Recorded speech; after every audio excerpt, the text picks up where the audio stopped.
शोएब जमई हमारे साथ है। पहले शहजाद भाई मैं आपसे शुरू कर रहा हूं, क्योंकि मैं तो आज भी देख रहा हूं, आज भी ममता बनर्जी ने बोल दिया हम नहीं मानेंगे। देखिए, वक्फ हमेशा से मैंने कहा है कि वक्फ बहाना है, आग लगाना है, दंगे भड़काना है और वोट बैंक की दुकान सजाना है। आप देख लीजिए, पश्चिम बंगाल में रामनवमी की शोभा यात्रा निकालने के लिए तो आपको हाई कोर्ट जाना पड़ता है परमिशन लेने के लिए, पर जो कानून दोनों सदनों से पारित होकर संवैधानिक तरीके से प्रेसिडेंट का हस्ताक्षर उस पर लग चुका है, उसके खिलाफ प्रदर्शन करते वक्त वहां पर जो जमा हुई जमात है वो कहती है मैं संविधान नहीं मानूंगा।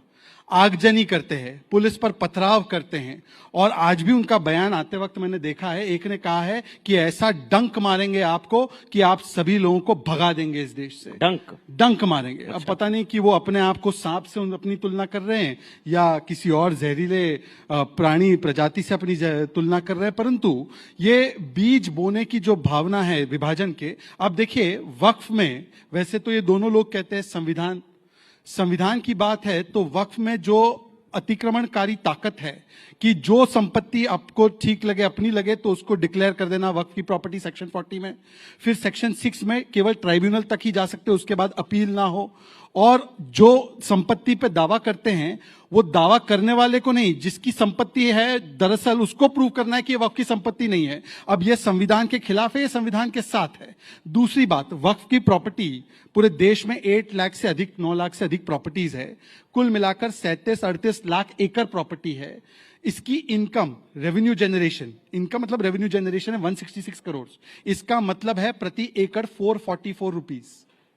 अगर मैं खेती करता हूं, एकड़ कितना?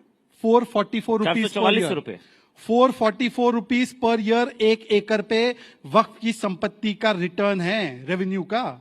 और अगर आप किसानी की देख ले या अगर आप अर्बन एरिया में कोई लैंड की पार्सल देख लीजिए जिसको डेवलप किया जाए, तो मिनिमम 1 लाख से 5 लाख रुपए प्रति एकड़ आता है। तो इसका मतलब क्या है? अभी देखिए, हम लोगों ने नवरात्र भी मनाए, तो नवरात्र में आपने देखा होगा माँ कात्यायनी के हाथ में, एक हाथ में प्रतीक होता है, कमल चिन्ह होता है, और दूसरे में हथियार भी होता है।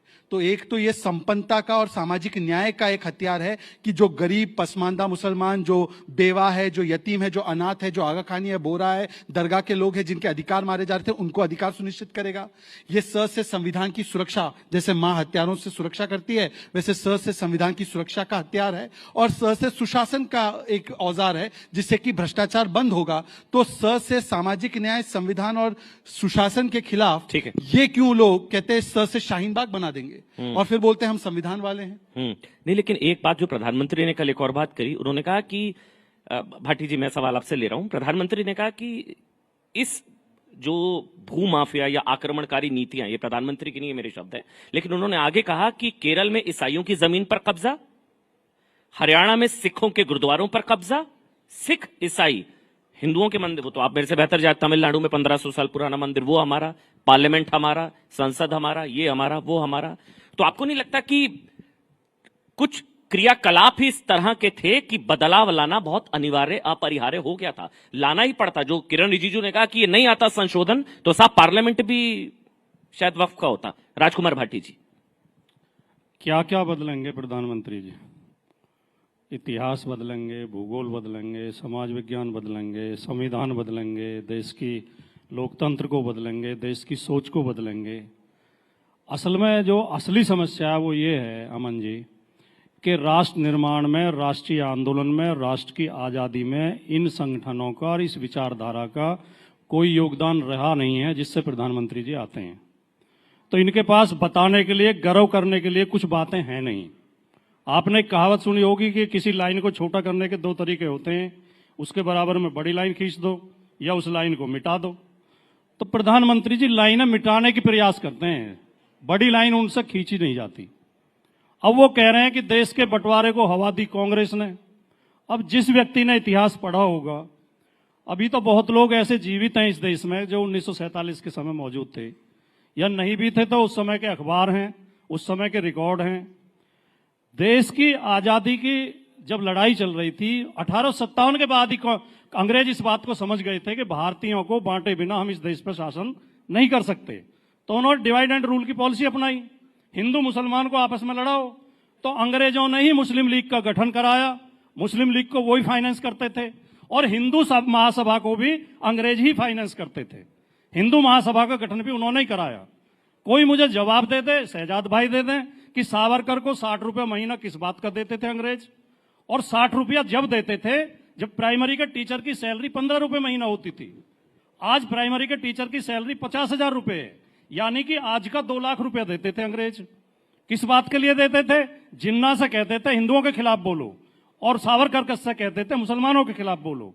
इन दोनों के बयानों ने, इन दोनों की नफरत ने, इन दोनों के दो राष्ट्रवाद के सिद्धांत ने भारत का बंटवारा किया। कांग्रेस कभी भारत के बंटवारे के पक्ष में नहीं थी। गांधी, अंबेडकर, पटेल, नेहरू कभी बंटवारे के पक्ष में नहीं थे। दुर्भाग्यजनक बंटवारा हुआ, उसका सबको दुख है, पूरे भारत को दुख है। हमारा एक हिस्सा कटा, लेकिन उसके लिए आज ये कह देना कि प्रधानमंत्री कहेंगे तो कौन विश्वास करेगा कि कांग्रेस ने हवा दी थी और ये नहीं चाहते थे पाटिल जी, बंटवारा। इस देश में 2 राष्ट्र की सबसे पहला जो सिद्धांत दिया वो सावरकर ने दिया। 2 राष्ट्रवाद की बात पहली बार की सावरकर ने की। सावरकर का आप हिंदुत्व वाली किताब उठा के पढ़ लें या गोलवलकर की आप बंच ऑफ थॉट्स पढ़ लें, वो कहते हैं कि ये देश हिंदुओं का देश है। अभी ना भाटी जी, जब और मैं हिंदू डिबेट में अलग आ रहा राष्ट्र था, है। मैं जब डिबेट में आ रहा था तो जो मेरे गेस्ट कॉर्ड में सेतु हितेश हैं, वो कह रहे थे कांग्रेस के प्रवक्ता नहीं है। मैं कहा कमी नहीं महसूस होगी। आपने मुझे सही साबित कर दिया। बहरहाल मैं एक बार अब शोभ, जो मैं हो गया ना, मैंने बोला ही नहीं कुछ। आपकी दोस्ती इतनी गाढ़ी है कांग्रेस के साथ, कांग्रेस पूछ नहीं रही है आपको, और आप कांग्रेस के बचाव में आप ऐसा मैदान में उतरे हैं प्रभु, कांग्रेस के सम्मान में आप ऐसा मैदान में उतरे हैं कि कांग्रेस भी कहेगी इतना तो हम अच्छे नहीं जितना भाटी जी बता रहे हैं। बहरहाल एक बार शोएब जमाई, कानून तो मानना पड़ेगा। शोएब भाई, कानून तो मानना पड़ेगा ना। ममता बनर्जी कह रही है हम नहीं मानेंगे, आप भी शायद कहते हैं हम नहीं। कानून तो, संविधान से ऊपर तो कोई नहीं है ना शोएब, संविधान से ऊपर तो कोई नहीं है ना। देखिए, ऐसा है कि झूठ को जो है ना भव्यता मिल गई है। The lie has been glorified, और दुर्भाग्य से हमारे टीवी चैनल और मीडिया भी उसी को, एजेंडा को चलाते रहते हैं, और जनमानस के दिमाग में आ जाते हैं कि अच्छा ऐसा है, वक्फ बोर्ड ऐसे कब्जा कर लेता है और ये कर लेता है। एक बात बताइए, वक्फ बोर्ड कोई मुसलमानों की स्वायत्त संस्था है, ऑटोनोमस बॉडी है, या स्टेट गवर्नमेंट के द्वारा एक रिकमेंडेड, बल्कि उनके अंडर में, जिसमें स्टेट के सेक्रेटरी, जिले का डीएम, चीफ मिनिस्टर के द्वारा अपॉइंटेड लोग, उसके ही द्वारा यहाँ से अपॉइंटेड जज उसके ट्रिब्यूनल में होते हैं, बल्कि एक कानून के तहत वो एक बॉडी होती है किसी भी स्टेट में। और किसी भी जमीन पर जो रजिस्ट्रेशन एज अ वक्फ होता है या कोई वक्फ करता है, वो बिना सर्वे के नहीं होता। सर्वेयर भी गवर्नमेंट का, स्टेट गवर्नमेंट, अगर बीजेपी की सरकार है या कांग्रेस की भी सरकार है, सर्वेयर उसको सर्वे करके रिपोर्ट देता है, डीएम उसको सही पाता है, तो ही वो वक्फ में रजिस्टर हो। अब इतने तमाम प्रोसेस से कोई चीज गुजर के आती है तो आप कहेंगे कि अरे मुसलमान तो वक्फ बोर्ड के नाम पे कब्जा कर रहा है। अरे तो कब्जा कर रहा है, अगर किसी गांव में, तमिलनाडु के किसी गांव में किसी ने गलत क्लेम कर दिया, किसी सर्वेयर ने गलत रिपोर्ट दी, या किसी डीएम ने उसको अप्रूव कर दिया, इसमें मुस्लिम समाज का क्या दोष? नंबर 1, ये झूठ फैलाया। अब दूसरा, कि वक्फ बोर्ड के पास जो है ना तीसरी सबसे ज्यादा जमीन है। पहली हो गई रेलवे, और ठीक है, ये रेलवे और झूठ है। रक्षा तो अच्छा, देश की है ना, ये निजी है, इसलिए निजी। पहली है ये कह रहे हैं दुनिया कि में वो सबसे सब- अमीर जी। अभी एक डेटा, एक आंकड़ा आप उठा के देखिए, जो हिंदू इंडोनमेंट बोर्ड है, हर देश में, हर समाज के पास, हर धर्म का एक एक बोर्ड है। जैसे हिंदुओं में हिंदू इंडोनमेंट बोर्ड है, गुरुद्वारा प्रबंधक कमेटी है, क्रिश्चियन की एक अपनी इंडोनमेंट बोर्ड है। उसी तरीके से देवी स्थानम बोर्ड है, हिंदू इंडोनमेंट बोर्ड है। उसमें सिर्फ 4 राज्य, तमिलनाडु, उड़ीसा और आंध्र प्रदेश और तेलंगाना, इन 4 राज्यों के आंकड़े उठा के देखेंगे तो लगभग 12 लाख एकड़ जमीनें जो है वो सिर्फ ये 4 राज्यों में है। फिर आप क्यों झूठ बोलते हैं कि इतनी जमीनें हैं इनकी? अगर जमीनें हैं भी तो जिन्होंने वक्फुल औलाद किया या जो कुछ भी जिन्होंने डोनेट किया, उन्होंने अपनी प्रॉपर्टी की है। भाई मेरी प्रॉपर्टी है, मैं किसी को डोनेट करना चाहता हूँ, वक्फ करना चाहता हूँ, it should be go under a ये प्रोसेस। अच्छी चीज है, ये अच्छी चीज है। शोएब, अब सुनिए, मैं एक मिनट कर लूं ना। आप कंप्लीट करिएगा, ये अच्छी चीज है। यानी कि 9.4 लाख एकड़ जमीन डोनेटेड है। इसमें वक्फ बाय यूजर भी है। नहीं, मैंने पूछा हाँ या ना। 9.4 लाख एकड़ जमीन डोनेटेड है, सिर्फ डोनेटेड है। ये सिर्फ डोनेटेड है। तो आप तो Donated कहते हैं भी- मुसलमान इतना पिछड़ा हुआ है, इतनी जमीन। यही तो बात है ना। गरीब मुसलमान, पिछड़ा मुसलमान, जमीन 10 लाख एकड़। इस बात को मोदी राज में अच्छी तरक्की हुई है नहीं? मैं इस बात को लेकर कभी नहीं कहता कि वक्फ बोर्ड के अंदर करप्शन नहीं था। स्टेट गवर्नमेंट की निगरानी में, चाहे बीजेपी की सरकार हो या कांग्रेस की हो या किसी अन्य पार्टी, हर राज्य सरकार के अंदर जो भी वक्फ बोर्ड रहा है उसके अंदर करप्शन हुए हैं, उसमें सबने फायदा उठाया, सभी पार्टियों ने, ये मैंने। लेकिन सुधार के नाम पर आप और उसको बिगाड़ रहे हैं। क्या कि देखिए, इनका कानून इन्होंने बनाया कि भाई आप अगर वक्फ करना चाहते हैं तो you should be practising Muslim for the at least 5 years। Practising Muslim का क्या क्राइटेरिया होगा? दाढ़ी टोपी होगी तब। उसके घर में नमाज पढ़ते हैं नहीं पढ़ते आप कैसे देखेंगे? लेकिन प्रैक्टिसिंग मुस्लिम होना जरूरी है वक्फ करने के लिए। लेकिन आप वक्फ बोर्ड में, सेंट्रल काउंसिल में 2 नॉन मुस्लिम अनिवार्य हो सकते। कोई हिंदू वक्फ नहीं कर सकता, लेकिन बोर्ड मेंबर में होंगे और स्टेट में होंगे। ये गजब का कानून। अच्छा, इसी बात को 1955 में और 1995 में जो संशोधन हुए थे उसमें ये था कि वक्फ बोर्ड में सिर्फ मुस्लिम ही वक्फ कर सकते। लेकिन 2013 में एक संशोधन आया था जिसके बाद ये तय हुआ था कि नॉन मुस्लिम भी वक्फ कर सकते, डोनेट कर सकते। और उसको कौन समर्थन किया था? लाल कृष्ण आडवाणी जी, सुषमा स्वराज जी। बीजेपी ने ओवरवेलमिंग ये से जो है सपोर्ट किया था। आज इनको लगता है कि शहजाद पूनावाला आप उनसे बड़े नेता हैं। मोदी जी, योगी जी, क्या आडवाणी जी से और सुषमा स्वराज जी से बड़े नेता हैं? अरे तय कीजिए ना भाई। झूठ तय कर रहे हैं। तो मैं ये कह रहा हूँ कि लाई हैज बीन ग्लोरिफाइड। झूठ ये जो जनमानस के दिमाग में लाया गया। शोएब कॉन्क्लेव है, एक एक करके बोलेंगे। आपने अपनी बात रखी, ये दो आप अपनी बात का मामला नहीं है। बिल्कुल, मतलब हिंदुओं से जमीन लेने में दिक्कत नहीं है, लेकिन हिंदुओं को बोर्ड में शामिल लेने से प्रॉब्लम है। बस हो गया। अब शहजाद बोलेंगे एक एक करके, प्लीज शहजाद। वक्फ के अतिक्रमण को हटाने माइक के रख लिए, दीजिए, एक एक करके बोलेंगे। वक्फ के अतिक्रमण को हटाने के लिए तो कानून है। डिबेट में अतिक्रमण कोई कर ले तो बेचारा पसमानदा कहां चला जाए। तो मुझे लगता है इसके लिए भी डिबेट अतिक्रमण कानून भी लाना पड़ेगा। अब सुनिए, एक एक करके मैं जवाब देना चाहता हूं। दोनों विद्वान प्रवक्ता हैं। राजकुमार भाटी जी ने पहले शुरुआत कर ली कि सावरकर जी ने 2 नेशन थ्योरी की कल्पना की थी। भाटी जी वैसे इतिहास का बहुत ज्ञान रखते हैं, पर सबसे पहले ये बात सर सैयद अहमद खान ने कही थी। दूसरी बात, सावरकर जी अगर इतने ही बड़े देशद्रोही थे तो इंदिरा गांधी ने 1970s में उनके नाम पर पोस्टेज स्टैंप निकालकर उनको ग्रेटेस्ट सन ऑफ इंडिया बोला। मतलब इंदिरा गांधी भी देश के बंटवारे करने वाले के साथ थी। और बंटवारा क्या सावरकर ने किया? सावरकर 47 में सत्ता में थे या नेहरू थे? अब दूसरी बात, इन्होंने कहा कि देखिए हम तो चाहते हैं कि देश का बंटवारा ना हो, हम एकता चाहते हैं। बहुत अच्छी बात कही है भाटी जी ने। इससे सुंदर बात क्या हो सकती है? एक ही तो चीज है जो एकता लाएगी, एक यूसीसी का समर्थन कर देंगे। ये यूनिफॉर्म सिविल कोड, मतलब कि अलग अलग जो धर्म है उनके पर्सनल लॉ क्यों होने चाहिए? जैसे यूनिफॉर्म क्रिमिनल कोड है। ऐसा तो नहीं है कि अमन ने गुनाह किया तो उनके लिए अलग सजा है और शोएब ने किया तो शोएब के हाथ काटे जाएंगे। दोनों के लिए एक क्रिमिनल कोड है। तो बोलो कि अब इन्होंने एकता की बात की है तो बोलिए कि यूसीसी यूनिफॉर्म सिविल कोड के साथ खड़े है कि नहीं खड़े। अब आते हैं शोएब जमाई की बात पर। शोएब जमाई जी, पहले तो आप काफी ज्ञान रखते हैं इस पूरे मसले पर और आपने इस पर स्टडी भी की है, ये अच्छी बात है। परंतु वक्फ बाय यूजर का कॉन्सेप्ट 95 के कानून में आया और 95 के कानून का हमने विरोध किया था।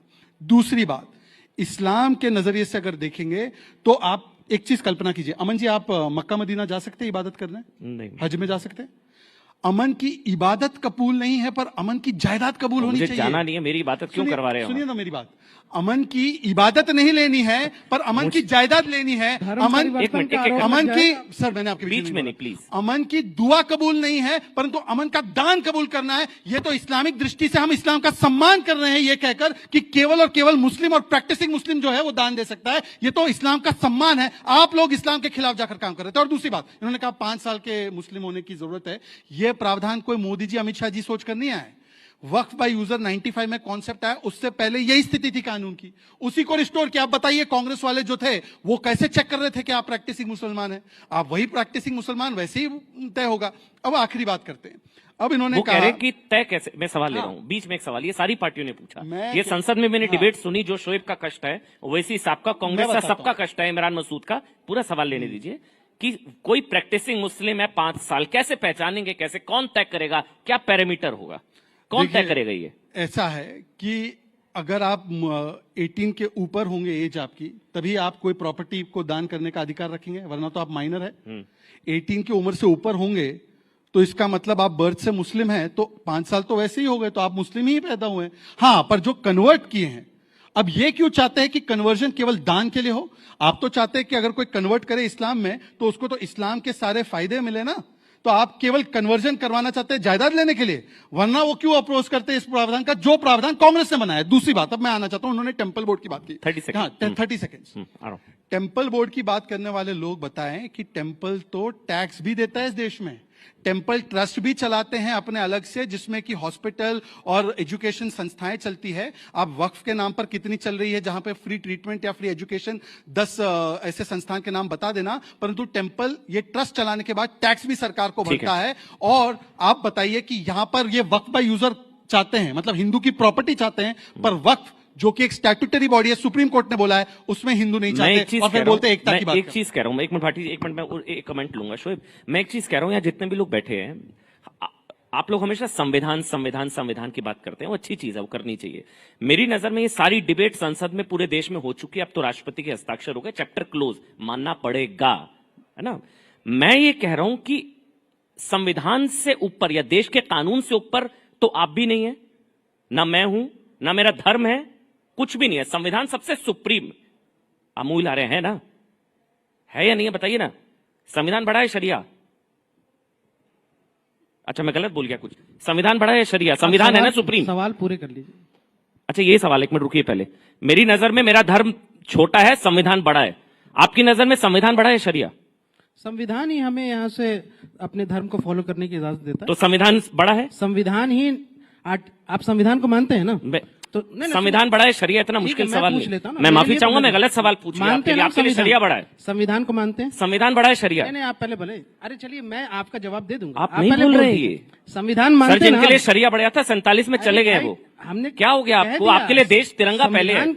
संविधान और देश से बड़ा कुछ नहीं है ना? हाँ, आपके लिए नहीं, मेरे मुझे लिए पता, मेरे लिए तो है, मेरे आपके लिए संविधान और देश से बड़ा कुछ नहीं है। धर्म भी नहीं है, आपके लिए भी नहीं है। अरे संविधान बड़ा है अरे शरिया। भाई, अब मैंने जवाब दिया। मैं आप संविधान मानते हैं ना? मैं आर्टिकल 40 की बात करना चाह रहा था। संविधान मानते नहीं मानते आप? जी मानते हैं ना? उसके बिना तो तो है ही नहीं। संविधान ने जो है 1937 का शरिया एक्ट भी अपनाया था, उसको मानते हैं आप? ठीक है। नहीं नहीं मानते, पूछिए ना। कौन? मैं क्यों मानूंगा भैया? क्यों नहीं आप मानेंगे? मानेंगे संविधान- शरिया, मैं क्यों मानूंगा? संविधान का हिस्सा है शरिया वो। आप मानेंगे, मैं क्यों मानूंगा संविधान शरिया? का हिस्सा है। अरे हो गए ना?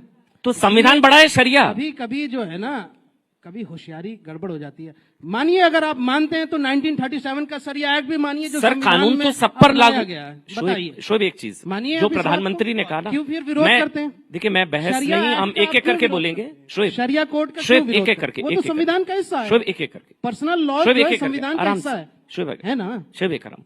मैं बस ये जानना चाह रहा हूं, जो प्रधानमंत्री ने कहा कि कुछ सवाल ओवरराइडिंग पास दी गई इस कानून में, जो सेक्शन 40 है, आप भी जानते हैं, दी गई।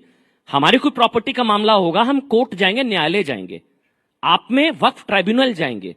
2013 में जो अमित शाह ने बताया 99% चांस है ही नहीं कि आप ऊपरी अदालत में स्पेशल रिव्यू पिटीशन लगती है, वो आप मेरे से बेहतर जानते हैं। तो संविधान से ऊपर एक पर्सनल लॉ को रख देना, क्या ये संविधान सम्मत है? बस इतना सा सवाल है शोएब। ये फिर एक झूठ कि भाई कोई मुस्लिम जो है वो ट्रिब्यूनल में तय कर देते हैं और ऐसे ऐसे जो है जजमेंट हो जाती है पास। इनको पता ही नहीं है ट्रिब्यूनल में कौन होता है। ट्रिब्यूनल में रिटायर्ड हाई कोर्ट के जज होते हैं, हाई कोर्ट के जज, डीएम होते हैं, एक्सपर्ट्स होते हैं, जो इस्लामिक कानून के भी एक्सपर्ट्स होते हैं, वक्फ के भी एक्सपर्ट्स होते हैं, रिटायर्ड हाई कोर्ट के जज होते हैं ट्रिब्यूनल में। और ट्रिब्यूनल के बाद भी कई केसेस इस कानून से आने से पहले भी सुप्रीम कोर्ट और हाई कोर्ट में लगातार चल रहे हैं। उसको यहां से लिया गया, उन केसेस को अपील में लिया गया है।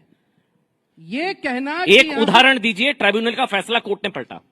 बहुत सारे एक उदाहरण दे दीजिए। मैं सर आप भी जानते हैं झूठ कह रहे नहीं, हैं। एक उदाहरण। ट्राइब्यूनल के फैसले को ऊपरी अदालत में चुनौती दी गई और ऊपरी अदालत ने ट्राइब्यूनल के फैसले को पलट दिया। एक उदाहरण। हमारे यहाँ झारखंड में एक दुमका में एक केस था, ठीक, वो मेरे ख्याल में 2008 का केस है। उसमें ट्राइब्यूनल का वो दरगाह की, यहाँ से दरगाह वहां पे थी और उसके बगल की जमीन थी जहां पे कुछ कमर्शियल एक्टिविटीज भी होती थी। उसको चैलेंज किया गया, हिंदू समाज को कब वहां किया पे चैलेंज? उसको वापस किया। इवन कि ट्राइब्यूनल के फैसले को, झारखंड वक्फ बोर्ड के ट्राइब्यूनल के फैसले को यहां से हाई कोर्ट ने पलट दिया। ये आप जाके देखिए वहाँ पे। एक वाक्य। अभी आप चैलेंज हो ही सर्च नहीं करेंगे तो सकता है एक सर। वाक्य। 2013 के एक बाद वाक्य अमन आप जी, भी अमन जानते जी, हैं एक वाक्य। सेक्शन 40। अमन जी, एक अब- वाक्य। अच्छा सर, एक मिनट एक वाक्य, केवल एक पहले वाक्य। भाटी जी बोलिए, ट्राइब्यूनल पहले जो है- भाटी जी, पहले अरे, भाटी ना, जी। सुनिए ना। जी भाटी पहले शोएब कंप्लीट कर ले। मैं इसको कंप्लीट कर दूं। अच्छा, हाँ।